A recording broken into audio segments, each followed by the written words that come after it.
Formula One is known for its spectacle of speed, strategy and emotion, but not all races deliver the level of adrenaline that fans expect.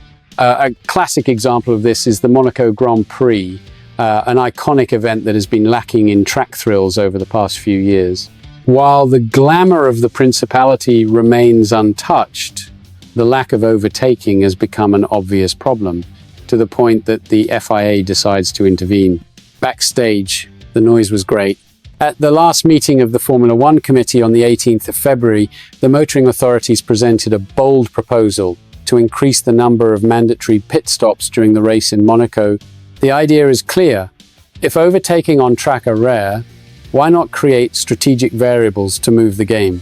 This suggestion was not received unanimously, but it generated a heated debate among teams and drivers. Max Verstappen, three-time world champion, did not fail to give his opinion with the ironic tone that has already become a trademark. Last year, during the Monegasque race, the Dutchman came to play on the radio saying that he should have brought a pillow. A direct message about the stagnation of the race. He and other competitors suggested that the circuit layout be revised to increase the chances of overtaking, but so far no concrete proposal has been put on the table to change the layout. The FIA, however, has chosen a different path. In an official statement, the body confirmed that the Sports Committee is discussing the implementation of more mandatory pit stops specifically for Monaco. The rationale is simple. As tyre wear is minimal on the circuit, strategies end up becoming monotonous. A clear example was last year's GP, where even with an early red flag, drivers managed to complete the race with a single set of tyres at a slow pace and without any excitement. The idea of forcing additional stops is not new in F1. But it raises the question, to what extent should external interference shape the sporting result? Does the magic of Monaco really need this kind of artificial solution, or could it turn the race into a game of tactical chess, further driving away the direct competitive spirit?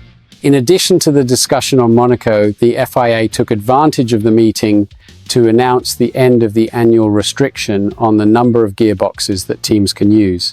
The reliability of modern drives has made this rule obsolete, and the change was well received in the paddock. However, penalties related to engine components will remain in place, maintaining an element of unpredictability during the season.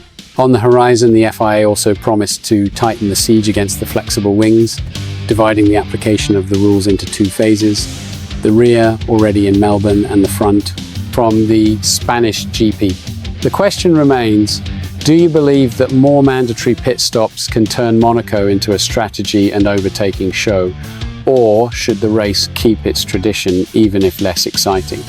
Leave your opinion in the comments, and if you are not yet registered, join us to follow all the news of Formula One